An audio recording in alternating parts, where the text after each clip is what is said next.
is I'm also going to add a lot of stuff to this that Alan hasn't heard before, just to make it interesting for him and for you. You know, one thing that often I think people don't totally get on top of is the fact that much has happened, and I'm going to look at Alan, much has happened in our lifetime that created the conditions that we're living in right now. Now that's always true, right? But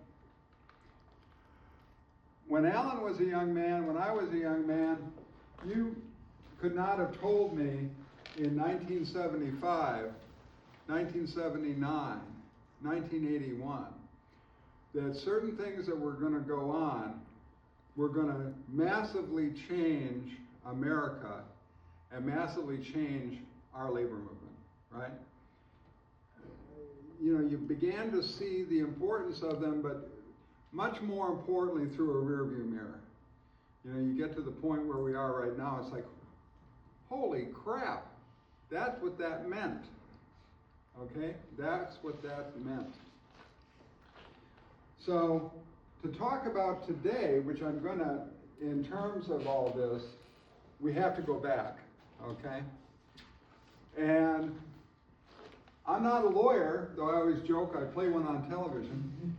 But I learned labor law from one of the best single labor law professors in the United States when I was a graduate student at the University of Michigan. Yes, I went there too, first MSU, then U of M.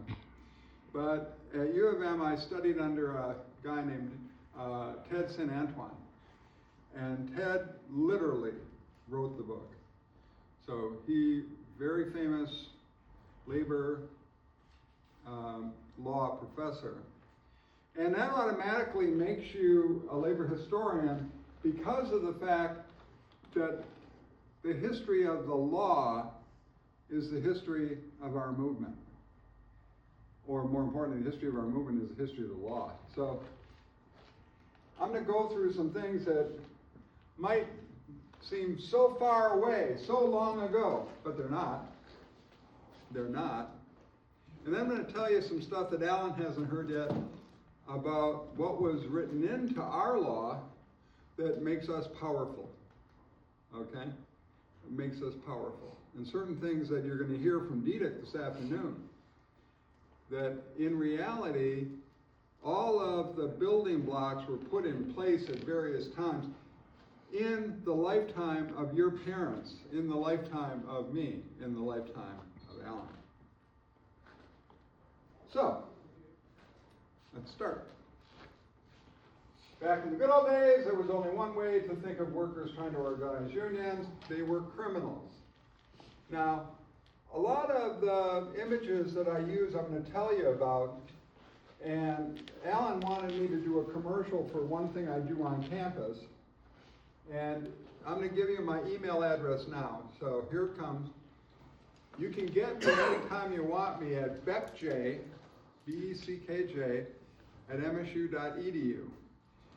Now, what he's asking me to do a commercial for is, I run a labor history, for the most part, thing that goes on at Michigan State, and it's open to the public, and all of our presentations are recorded and also in the university, available through the university catalog.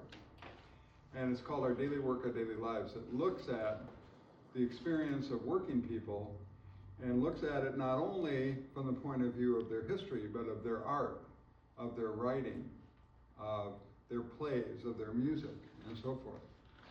So, a lot of these images are very famous images in one way or another. You've already seen this one. But like I said, in the good old days, the problem is that workers were regarded as criminals if they tried to organize. Now, that comes out of an 1806 case. Now, hell, that's long ago.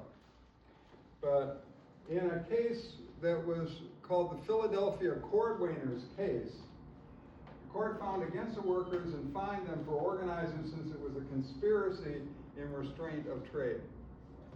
Now, what does that mean? First of all, you're saying to yourself, John, what the hell is a cordwainer anyway, right? You know what a cordwainer is? Looks like a telephone worker. Yep. Switchboard operator. It's kind of shoemaker. She. Shoemaker. Who the hell ever uses cordwainer as a name for shoemakers, right? But that's what they were. They were shoemakers. And what they did is they were skilled craftspeople making shoes. And they worked as in the trades. Generally, you're an apprentice and then you become a journeyman, and then there's someone above you who's the real boss, but you can be an independent contractor as a journeyman because you know all that you supposedly need to know. So this group of journeymen get together and they want to set prices for their labor. Okay? Now here in America, one of the longest standing precepts of law is that supposedly we don't like any restraint on free trade. So the idea is that somebody should be able to sell something to someone else at whatever price Fred's willing to buy it at, right? So if the price of a car goes up, Fred can make the decision whether or not he wants to buy it at that price. But the idea is that nothing restrains Fred from buying it, and nothing restrains me from setting my prices, right? Well, you can see right away, the judge looked at that and said, these workers are attempting to have Fred not be able to buy a pair of shoes at a rate that he sets. They're trying to force him into only buying the pair of shoes at whatever rate they set. So it was regarded as unfair trade, right? The law, for the most part, in the United States about unionization, therefore, from 1806 to 1935, for the most part, unions were not legal institutions. They weren't always criminalized, but they weren't supported and legally backed, okay? And I'll talk more about that in a little bit. So what these cordwainers did is they ended up being slapped on the wrist, and this becomes one of the first cases that you learn in a labor law class, okay? Because of the fact that it set the tempo, it set the way that people understood it. That changes. So there was a relatively short duration of legal backing for the right to organize and right to be involved in mutual aid and protection, including the right to strike. So for us, it's only from 1935 to now. That's only 90 years in nearly 250-year history of the United States. So what we call the Magna Carta, our right to exist, will be 90 years old this year. I have to tell you, and if I sound too political by what I'm about to say, slap me. It makes me sick to my stomach that Donald Trump is going to be the president on the anniversary of the NLRA. It makes me even sicker to my stomach that he's going to be the president on the 250th anniversary of the founding of the United States of America. It's a travesty. But if you feel otherwise, you have a right to feel that way. Now this is an interesting set of photographs. These two were obviously different people, but both of them steel workers, okay? And so there was a guy in Buffalo who was, he ran a photography shop, fixing cameras and everything else. And he decided that he wanted to start taking pictures of steel workers. So he got permission from the Buffalo Steel Works to go into the floor and take pictures of people. And every time he asked people, he would ask their permission before he shot a picture of them. and then he would ask them to pose the way that they wanted to be remembered on the shop floor. So he asked this man, and this is how he did it. And then he decided he would follow them to their houses. He asked them permission so that he could shoot them in photos, portraits, away from the workplace in whatever way they wanted to. So his name was Milton McGovern. Milton was an interesting guy because he was regarded as too left-wing in Buffalo, New York. So he was called up, I believe, by the House Un-American Activities Committee in the 1950s. They ultimately did not jail Verhoeven for being a communist, but he always was pro-worker, which is why he wanted to do these portraits. So, back to our story of the law. So, the law has a couple of interesting ideas. You have the right to organize and the right to be involved in mutual aid and protection. So the National Labor Relations Act, which covers most of you, as long as you're not public sector, which I'll talk about in a moment, when it was written, it said that workers had the right to organize, and if they were organized, they had the right to negotiate with their employer. Fairly straightforward, and therefore they had the right to create contracts. You can see that that's a negation automatically of that 1806 law, because of the fact that, first of all, they have the right to organize, and that they have the right to create a contract which sets their own rates of pay or their benefits and so forth. But I want to tell you that the most powerful thing that was ever put into the law was this phrase, that we have the right to be involved in mutual aid and protection. Now, what does that mean? I'm going to take our friends from the MLA. Okay? I would say protection. What's that?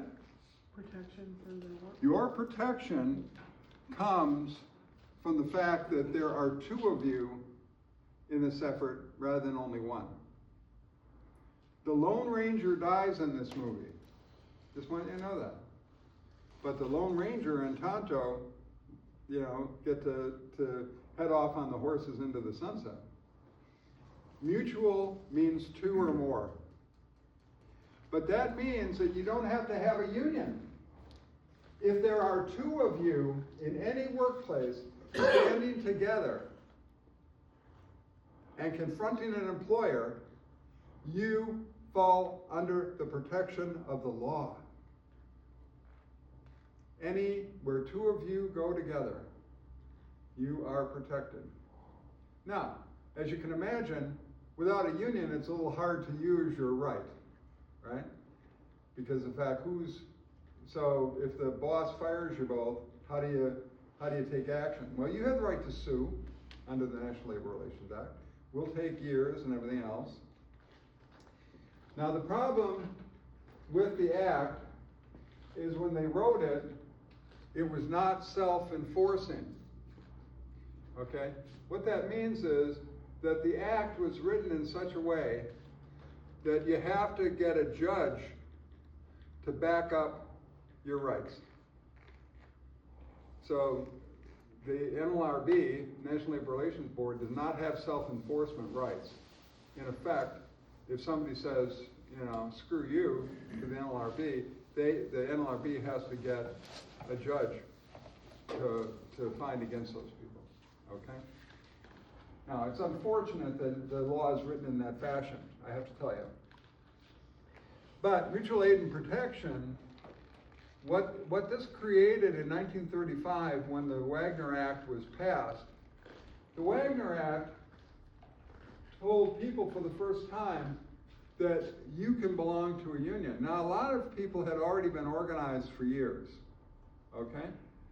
But up until that time, they had what's called, and you'll see this on another slide later, they had the de facto power, not the de jure power. Those are two legal terms. De jure means by rule of law. De facto means by rule of fact, okay? So My favorite story in the early days of the Depression, William Green was the president of the American Federation of Labor. He's sitting in his office in Washington, D.C., and he gets a call, and it's a Memphis dock worker from the docks on the Mississippi River in Memphis.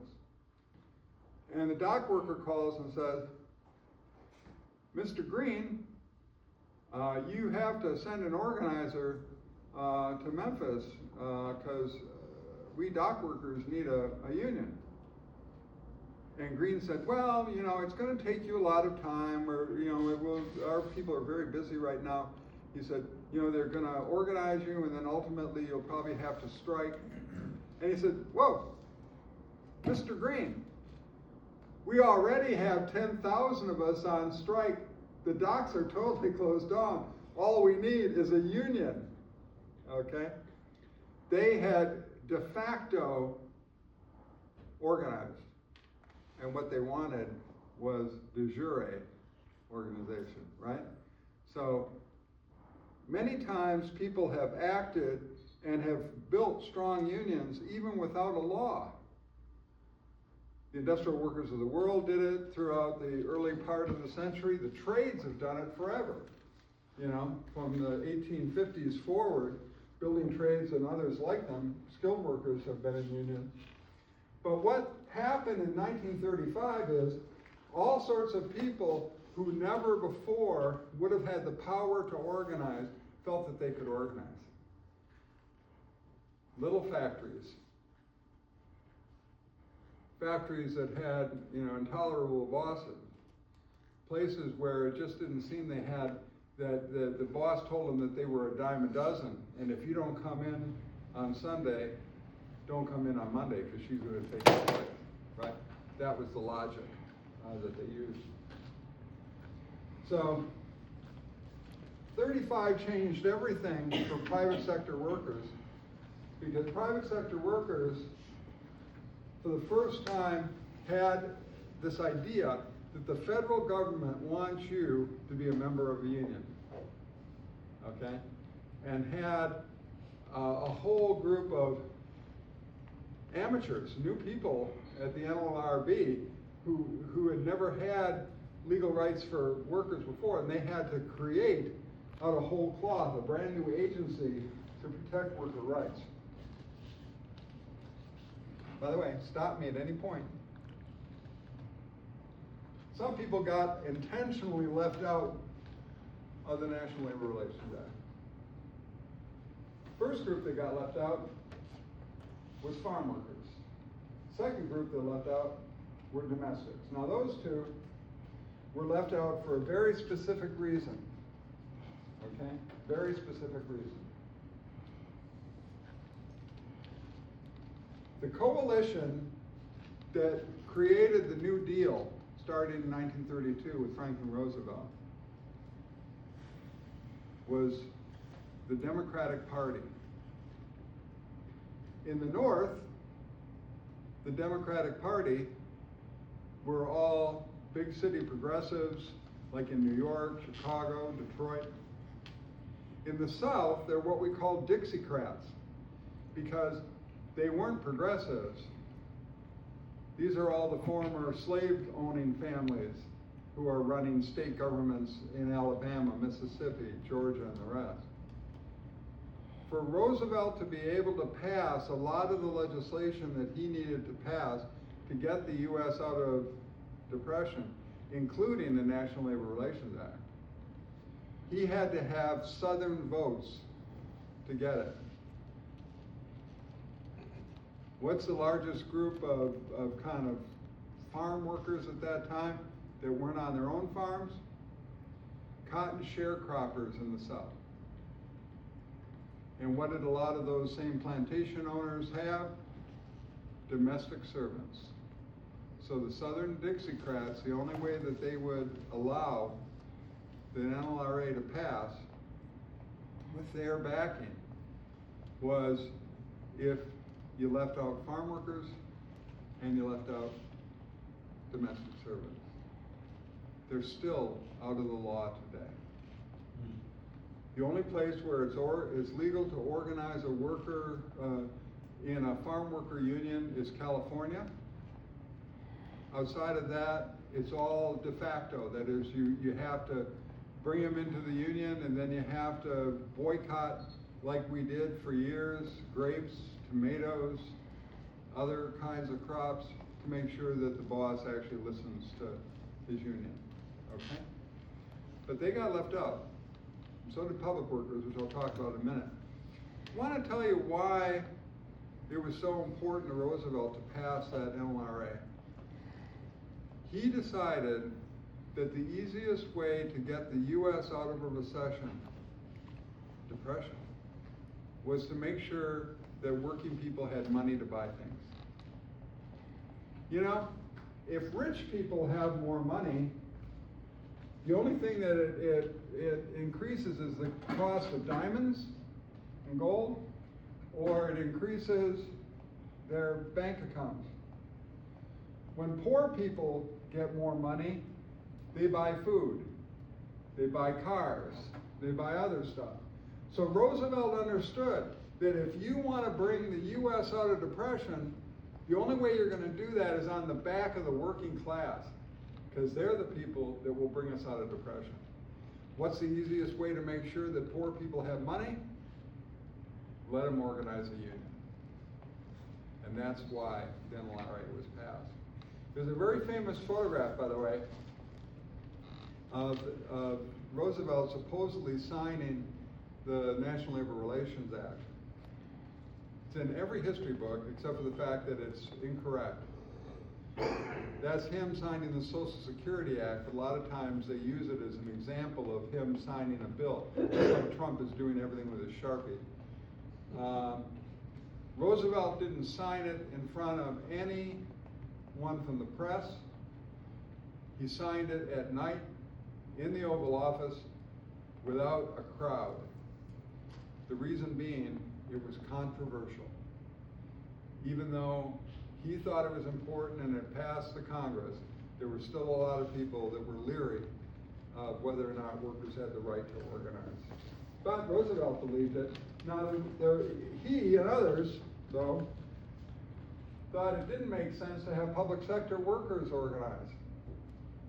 You know, they didn't want their own federal employees in a union, right? I want everybody else to have unions, I just don't want my own workers to have a union, right? So public sector workers were left out intentionally out of the 35 Act. And they're still out today. They still are not in the law today. All public sector workers are organized state by state, like here in Michigan. The Public Employee Relations Act covers all the state workers and all of our local school teachers and all of our local county employees, right? You work for the public, you're under that act. You're not under the National Labor Relations Act. And federal workers are under a separate piece of legislation, and I'll talk about where that had its origin in a second. But they were left out. Now, just to show you what happens,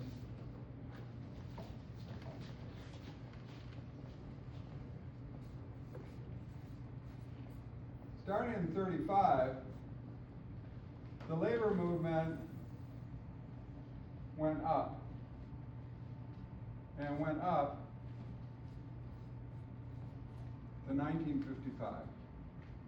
And these were all private workers. There were some, for the most part, public workers who were organized, but they were organized where they had the power. So the Detroit Federation of Teachers, for example, was organized from the 30s, but they didn't have a law. The New York public school teachers were organized, but they didn't have a law, right? So there was a rise in organization based on the fact for the first time all of these private workers had a legal right to actually organize, including you. including people in associations, nonprofits. They're covered under the National Labor Relations Act rather than public sector. Now, weren't factory workers the ones who really needed unions to protect them from tyrannical bosses? Didn't public workers have great workplaces, fine wages, benefits, and secure jobs? That was the argument. That was the argument. Plus, starting in the 1890s, there were actual laws that were all about civil service. So workers in the public sector were covered by a half-assed tenure called civil service, where they were able to be protected if they were in a public job. Okay? Now the reason civil service was brought in was because of the fact that many times, the minute there was a change in administration, everybody would get wiped out and new people would get brought in. It was called the spoils system. You always brought in your supporters. So if Democrats won, they kicked out all the Republican. Anybody who worked in any of the offices, public offices, got kicked out, and then new Democrats were put in, or vice versa, right? Civil service was brought in to protect workers so that they could get a career rather than being whipsawed depending on who was in office. This is a steam fitter. This is one of the most famous single shots of industrial workers. This one was by Lewis Hine, who did a number of portraits of industrial work. Now, public workers they took their fate into their own hands in places like Detroit, New York, and other places where they could organize if they had the power. But President Kennedy opened the floodgates with Presidential Order 10988 in 1962, which allowed federal workers to organize legally for the first time. Now, that was an executive order, just like all those ones that Trump is doing now. So President Kennedy put that in without the backing of Congress, okay? Because he could, and he allowed federal workers, in the same way that Trump is doing some of the things that he believes he has the right to do, many of which he doesn't. But this was ultimately put into law by different enabling legislation that was put in by Congress under Democratic administrations to be able to make sure that they had the Federal Labor Relations Act, for the most part, that allowed them to organize. But what happened is you get a change, a massive change, because the fact that they start passing state by state public sector laws, okay? Now, the height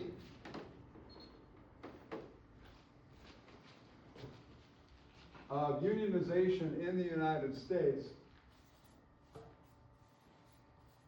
all the workers that could be organized were organized in 1955. 35% of the workforce in the United States were members of unions. That doesn't count public sector. It only counts those people that could fall under the law. Okay? Make sense? This begins to go down. And down and down and down and down and down, which I'll talk about a little bit. Then, what happens is in, for the most part, let's call it 1965,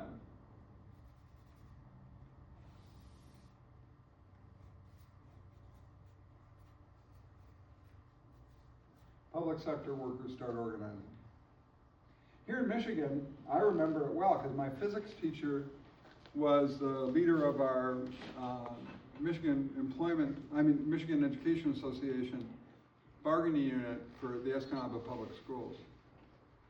What happened is that Wisconsin passed the first bargaining law in 1959. We passed one here in Michigan in 65.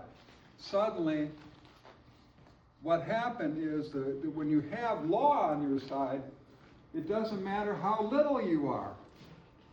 So little, towns all over Michigan, their teachers would organize because they could. And they had legal backing to do it. So they would have elections and they would organize. Years later, all the custodians would organize, or all the cafeteria line ladies, right? Everybody would organize, the clerical staffs. But the first thing that happened is here in Michigan, state workers, which had been covered by civil service at that time, started organizing. So UAW 6000 is the single largest local union in the entire UAW. Who are they? They're the public sector workers here in the state of Michigan. Local unions, City of Lansing, East Lansing Public Library, you name it. All of those folks started to organize, right? Now, got to tell you, I took this photograph. There's a French guy, can't remember his name ever, who's famous for wrapping buildings. What he does is he creates wallpaper, external wallpaper, and he wraps a building.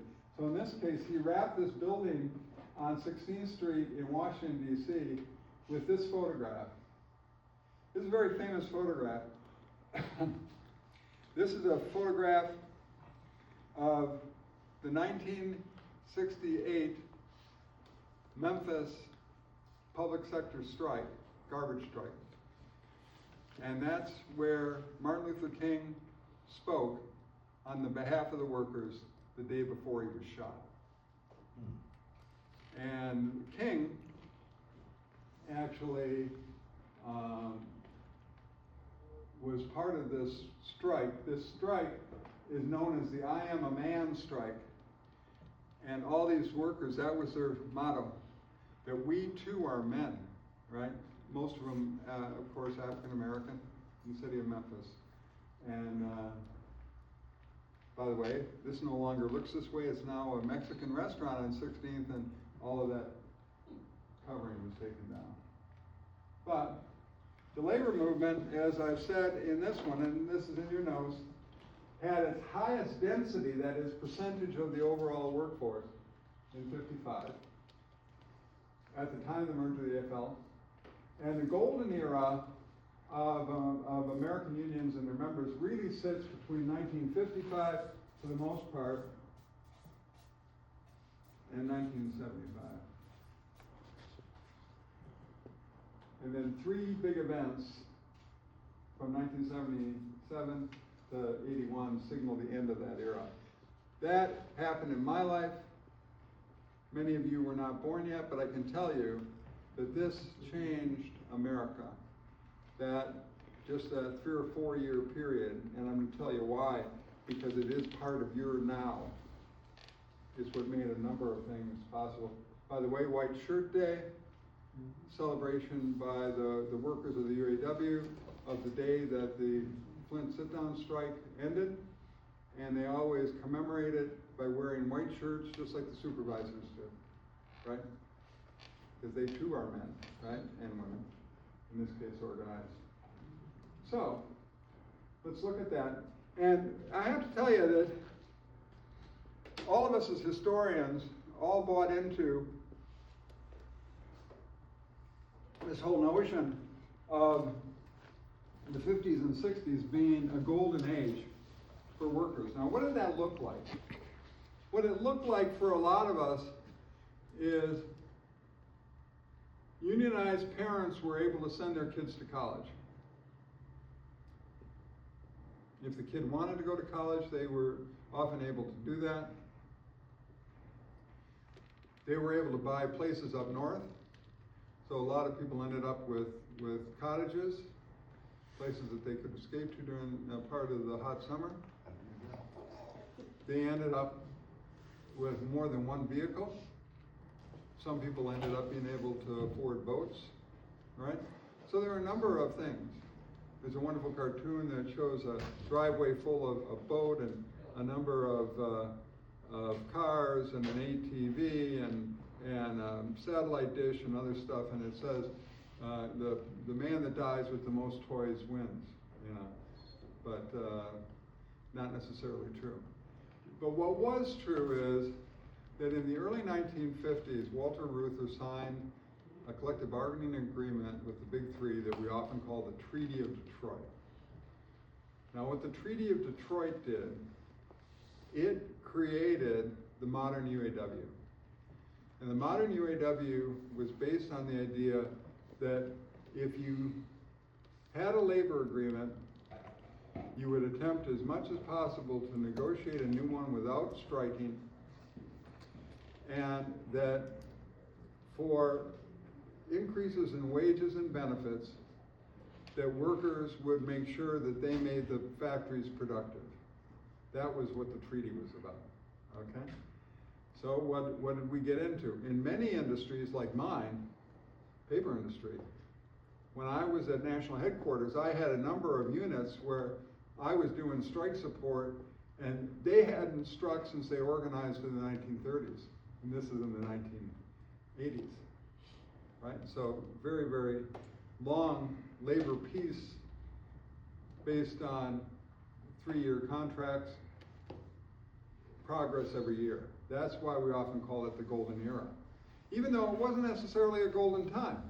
Many workers would come into your kinds of shops or even into GM and the rest. They would work for a couple of months and then they'd get laid off. Because there were various problems with production, there were various problems with the supply chain, or there were problems with demand for automobiles. They would max out production and they would lay off the entire workforce for a while. Which is why sub-pay, supplementary unemployment benefits and other things meant so much to people, because of the fact that they were able to use those to actually be able to survive the different times of layoff. So that golden age, as we call it, it was a relatively peaceful until we run into the 1970s. So what happens in the 1970s? First thing that happened is the oil shock. OPEC controls oil prices and hammered us all with a major increase and, in fact, boycott of selling oil. It rocked everybody's socks big time, okay? Now, what this did, most importantly to those of us in Michigan, is it raised the amount of foreign cars that were coming into the United States. Up until that time, they would call our big GM, I had a Delta 88, all of us had big land yachts, right? And they were great cars. But we all called them gas guzzlers because of the amount of fuel that they used. Well, fuel-efficient Hondas were racist. What we all called them was rice rockets back then. What are you doing in your rice rocket, Well, working class people who don't have a lot of money, that can't buy a big Oldsmobile, but they can buy a Honda, are going to buy a Honda, and that's what happened, especially because of the oil prices. So starting in '73, we saw an influx and a difference in the balance of trade, specifically about automobiles. That changed everything, because suddenly foreign production meant a lot in terms of having a toehold in the U.S. Auto market. Up until that time, Volkswagen Bugs were the Bug was the only major foreign car that you would see, except for like Jaguars and Alfa Romeo little sports cars that rich people had. But working class people started buying Hondas and Toyotas.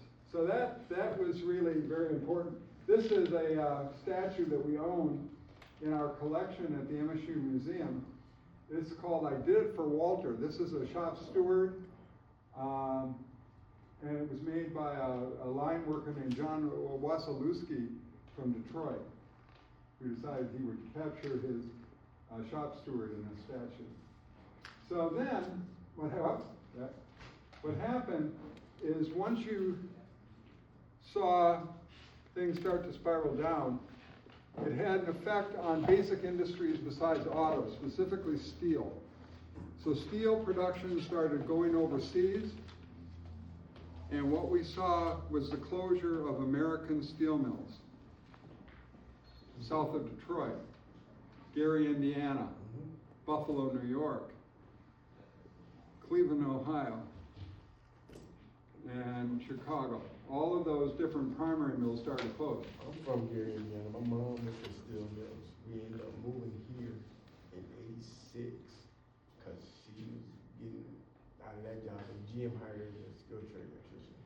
I moved here in '86 because of that. So a lot of those steel mills became uncompetitive because the fact that steel making changed. They had a brand new process that they called mini mills, where in a smaller footprint of a mill, you would make steel differently than you made it in the big ones. So a lot of these different communities had been the backbone of the United Steelworkers of America, had been the backbone of a good amount of money that came into working class houses. And almost overnight, it seemed, you started to see plants not only closed down, but they were bulldozed. And when they were bulldozed, it surprised the hell out of a lot of us in the labor movement. Because you were used to layoffs. You're not used to full-scale job loss, job closure, raised earth, right?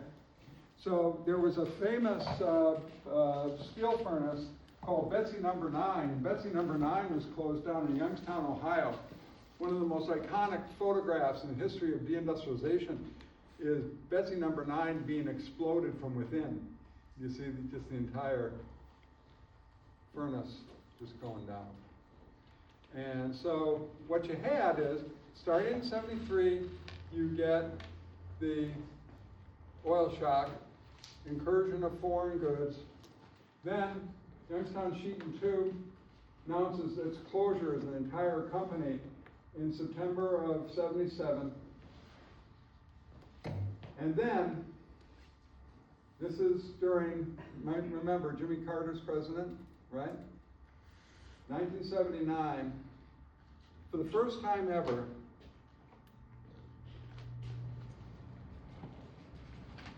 well, I only could learn to use my fingers. Here we go.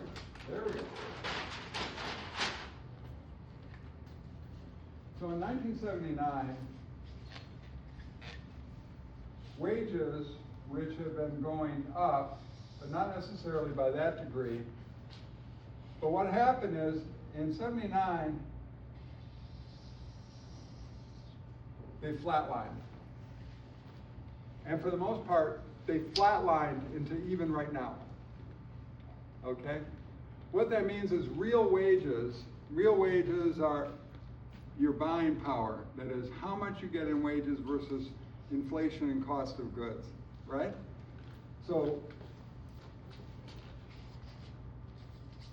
even though we got increases, we weren't getting significant enough increases to keep up with inflation or to really expand our buying power, right?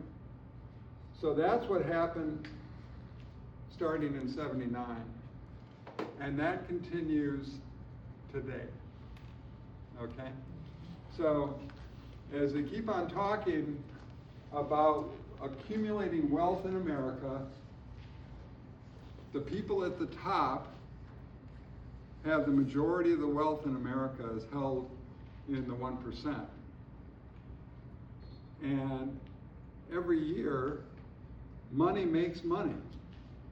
So they don't even have to do anything for their money. It just automatically compounds. Even just regular interest at the bank account would do that, right? Because they don't have to use their wealth, it just compounds. Whereas we have to use our treasure because we have to eat, because we have to pay rent, because we have to do the stuff that matters for our families. So that was a major shock starting in '79. And then this is what put unfortunately, the cherry on the top in 1981. In 1981, Ronald Reagan came into office after being elected in '80. And Reagan, as much as back then we all thought that he was hell on earth, we didn't know what hell looked like yet. Okay, I can promise you. Reagan was a fairly traditional conservative conservative Republican. And he had been backed by two unions. Only two unions endorsed him for president.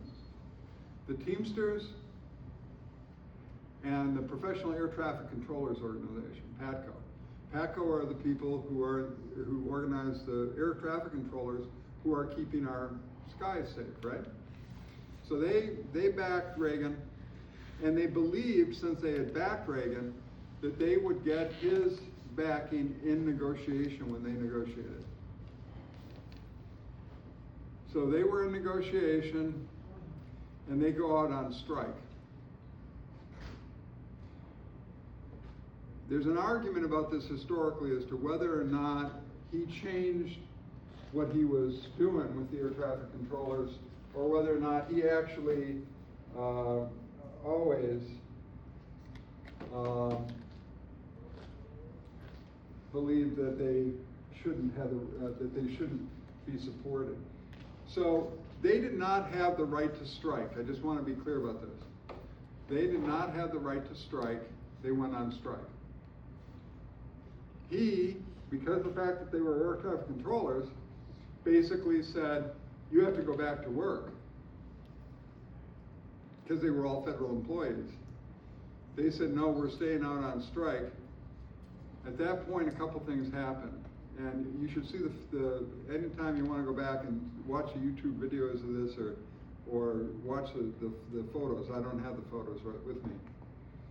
They took air traffic control local presidents out of their houses in handcuffs, ankle bracelets, and chains. Marched them out in front of the TV cameras for being federal criminals. Then they destroyed PATCO as an organization. They said PATCO could not exist as an organization. Nationwide, people backed PATCO, even if they had broken the law because they were striking against the law. People backed the union because of the fact that they didn't like what was going on with President Reagan. And we all went to Washington, D.C., okay?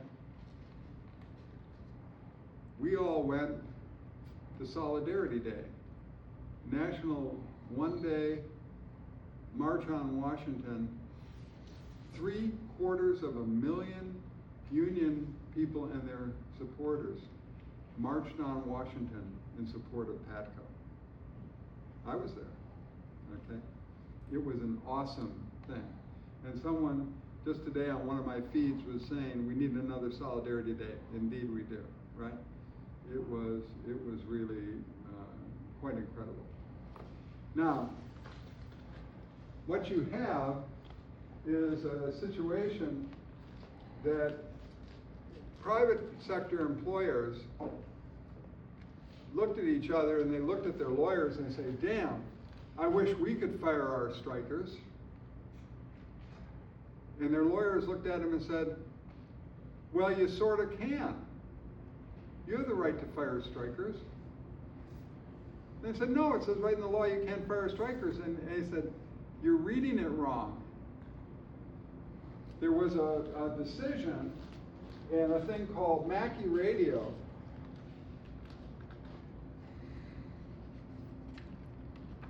In 1938, the Supreme Court upheld, the National Labor Relations Board ruled that you don't have the right to fire people for striking, but nothing stops an employer from permanently replacing anyone on strike. Right?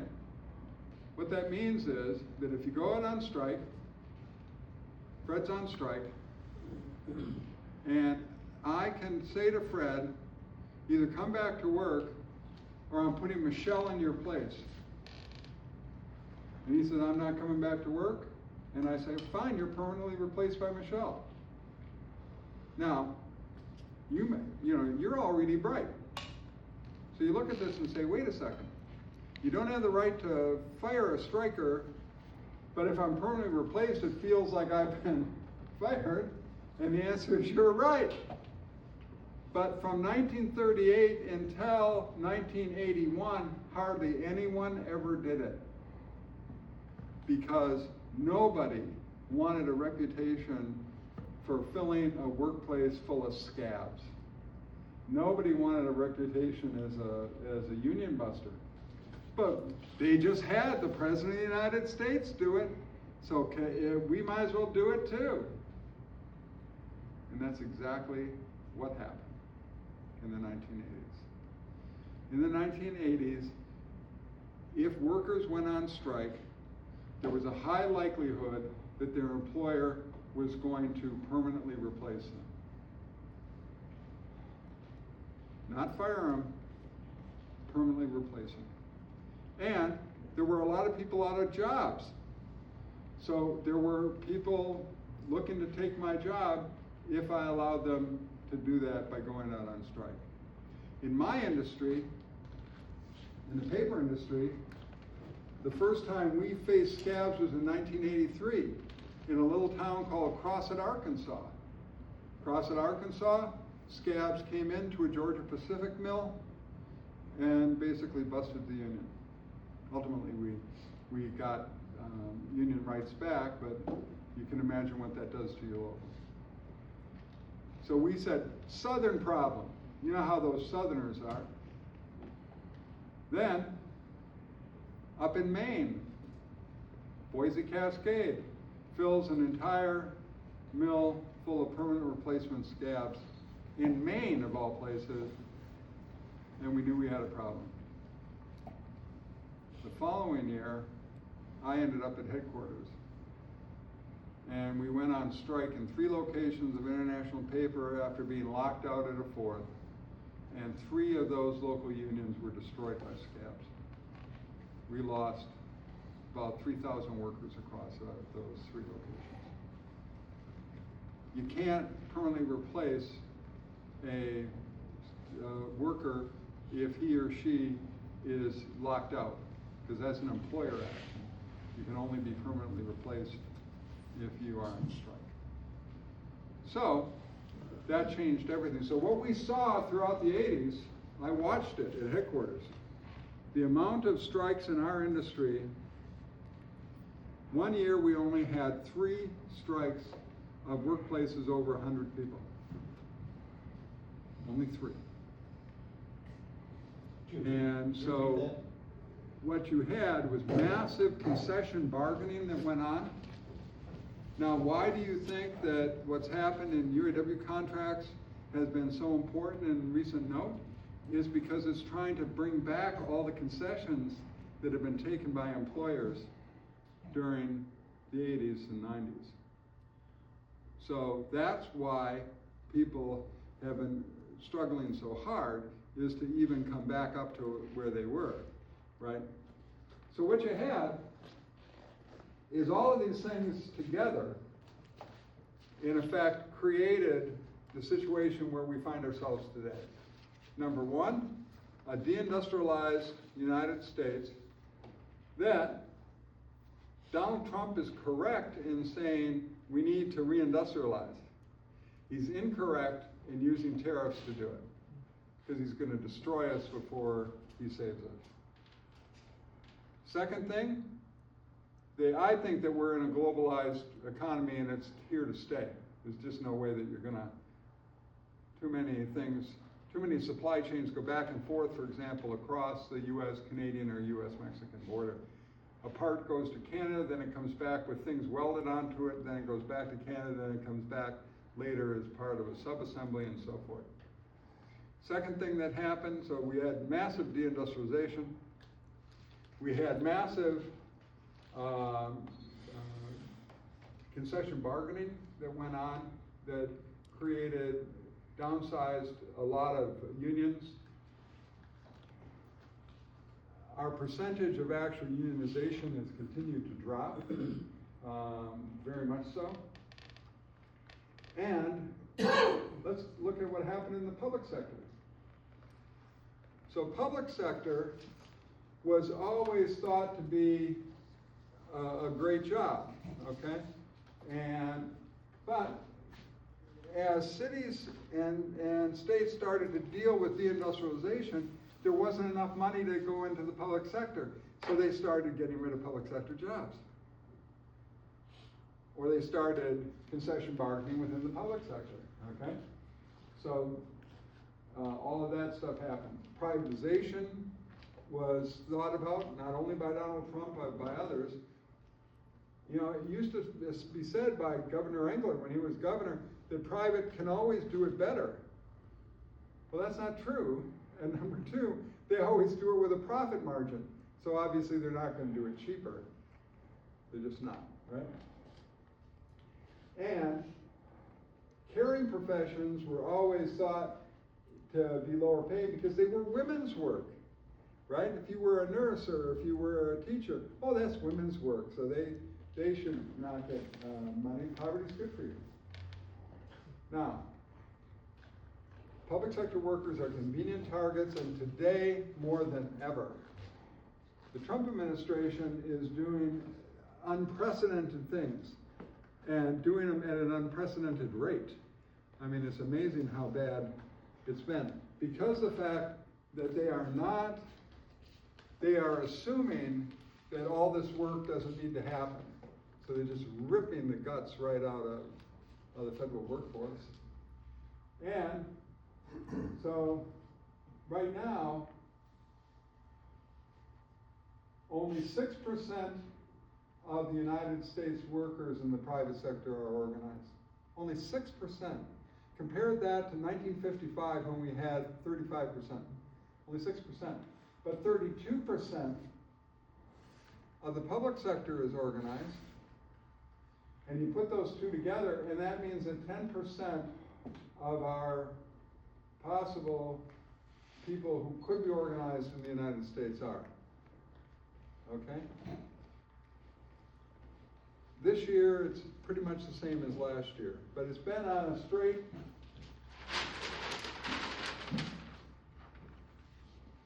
decline since 1955 in the private sector. It's only the public sector that's kept the strong backbone of the labor movement, therefore. Why do you think they attack public sector workers then?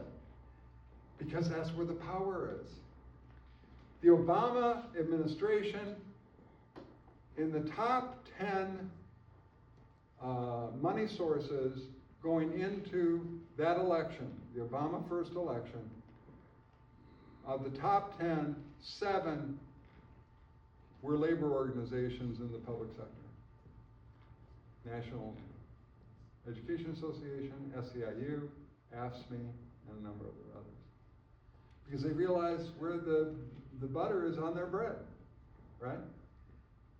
So that's why right now you have a president sitting in the White House who has tried to totally take away the right of federal workers to have unions.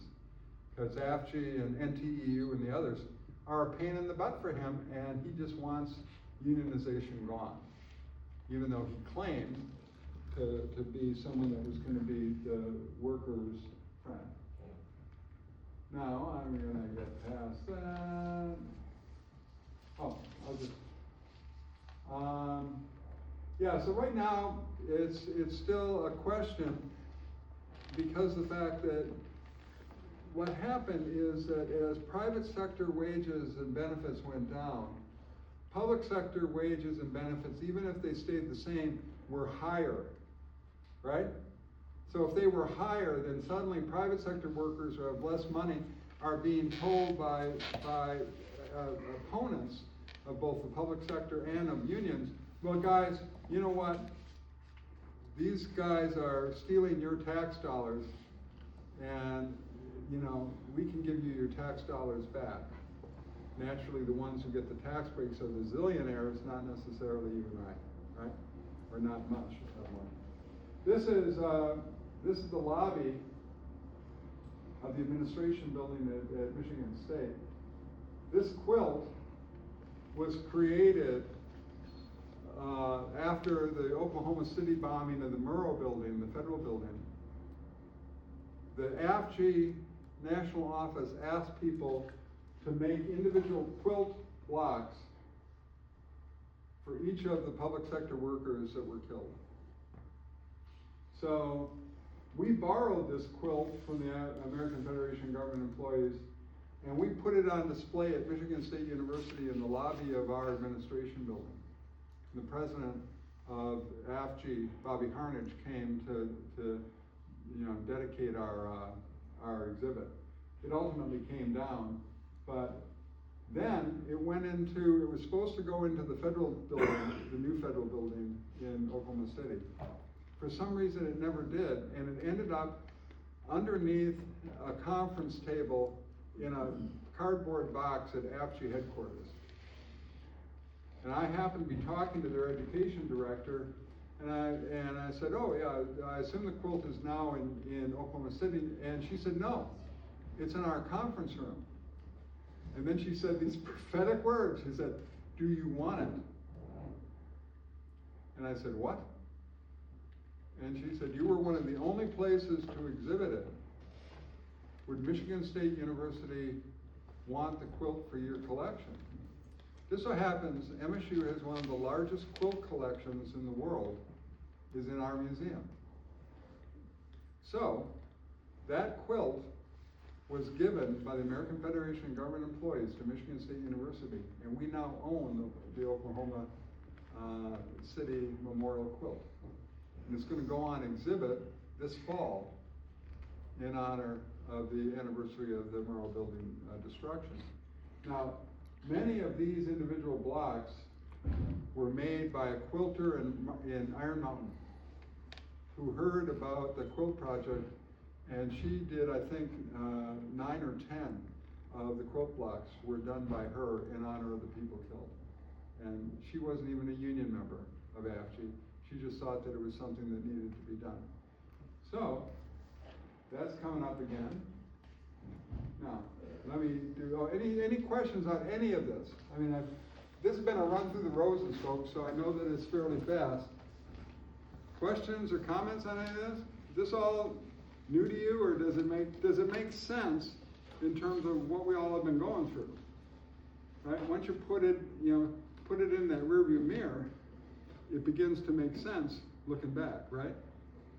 Okay? Now you can look forward and see it again. What's that? I say you can look forward and see it again.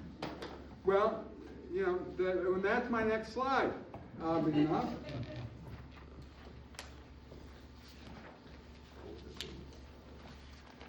We and our younger brothers and sisters must rediscover what's important to us to preserve, retain, protect, and extend, and why it demands our active involvement. Just so happens, my wife and I are going to be in Chicago this weekend for something, a business meeting of hers. But I can promise you, tomorrow at noon, we're going to be out with probably hundreds of thousands of our closest friends at Daley Plaza for the Hands Off rally in Chicago. And tomorrow there will be Hands Off rallies. I think there'll be one here in town and one in Detroit, a number of cities here in Michigan, and also across the nation. Standing up matters.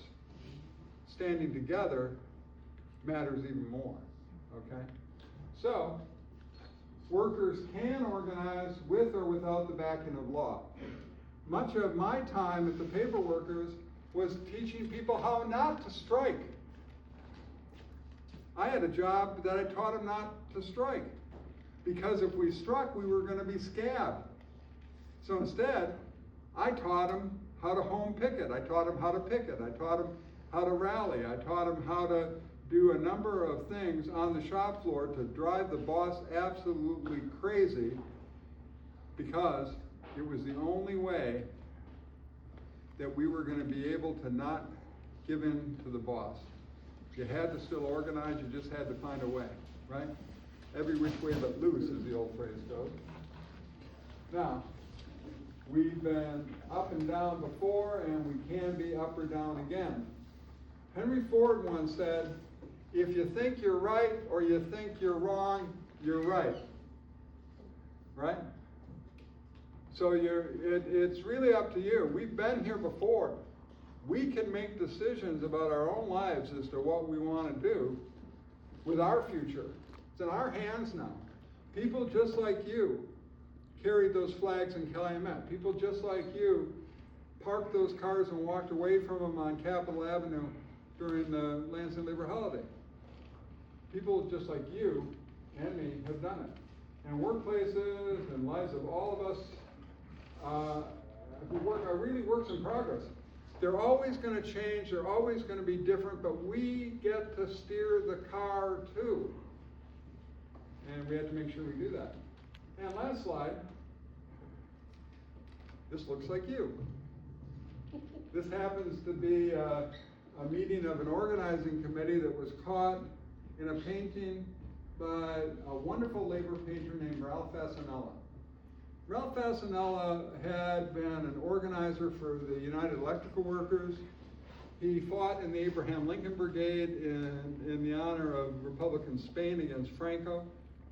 And he did a variety of things until he had problems with his hands. And his doctor said, why don't you try painting? Because sometimes that manual dexterity stuff will work for you. So he's now dead. He died in 1999. Not 99, 2007. But Ralph, his paintings hang in the Smithsonian. His paintings hang in a number of places across the U.S., including Ellis Island Museum at the Statue of Liberty. That he's got a painting there. And we own this one at the Emmett Museum. It's called Don't Mourn Organize, which is a Joe Hill quote back there. And we actually own 2 of his paintings because we have an entire collection of labor art, of worker art, and we're very proud of what we've been able to do. And with that, any other questions? Alan? John, you talked about scabs, and could you tell the story of Jerry Horgan, the communication worker from who died on the picket line? Tell the story, Alan. Jerry Horgan is the reason we wear red on Wednesdays. Jerry Horgan was a union steward for the Communication Workers of America, and during a strike, he was run down by a scab on the strike line. And the story is, it was like the 19-year-old daughter of a supervisor who was never found guilty. And Jerry is the reason we proudly wear red on Wednesdays in his honor. What was his last name? Horgan. Horgan? How do you Yeah. spell that? Horgan. Any other questions or comments? Why do we Only wear a red on fool- Friday? What's that? Why do we wear red on Friday? Good question, Scott. You remember everyone deployed. It's a Veterans Day. Thank you, So, sir. Let me thank you for having me. It's been a real pleasure. And only a fool would keep on talking when lunch is in the room. So it's been a real gas spending time with you. I hope you found any of this interesting, and I look forward to seeing you next time. Okay? Thank you. Thank you, sir. Good job. Thank you. Sorry.